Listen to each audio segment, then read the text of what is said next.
Hello and welcome to the new lecture. In this lecture, we're going to learn about how to troubleshoot and write device-specific company portal specific issues. We might think that this specific application is rightly available in the Play Store, and we can straight away install and configure the sign-in process, but sometimes it might stuck. Let me show you, what I'm trying to do here within this demo. If you can check out all these applications in my device. I don't have my company portal application. Let me go down.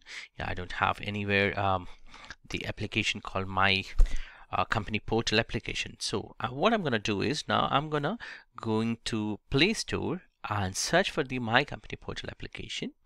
And here the application, instead of install button, it might show you as a corrupted format, like let me search here. In the meantime, I'm sorry, company portal, and if you see here, enable disable options are available. Like, if I just click on enable, it's going to enable. If you want to disable, I may get it as a disable. So if you find on your app store, if you search for this application but the application is not there in your device, you're sure that, but still it is showing as in this way, what you can do is you search for this application and make it as enable, and then search for that specific application wherever it is available in your device, then do a clean uninstallation process.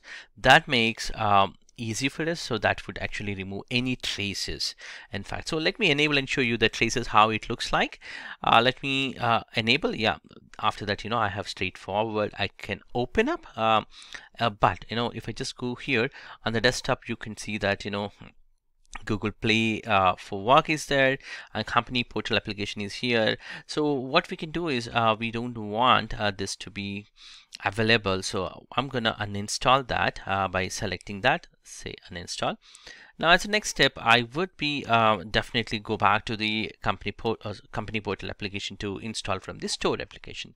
Like, I just go to the store application. Hey, this time you can see here you have the option for the install. Earlier you had for enable, but now we're going to install this. Post to that, enrollment process is quite simple and easy. I'm just one more time trying to search and show you that it's still available. That's how it's going to work.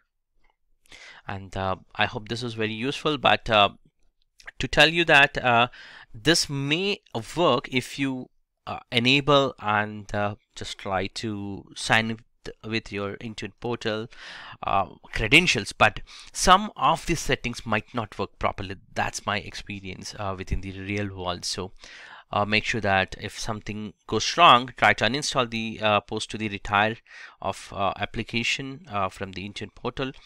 You can uninstall this specific application if found as enable kind of an option it is coming up, then you can reinstall. That would actually makes your device to completely available for other enrollment process. Thank you for watching this.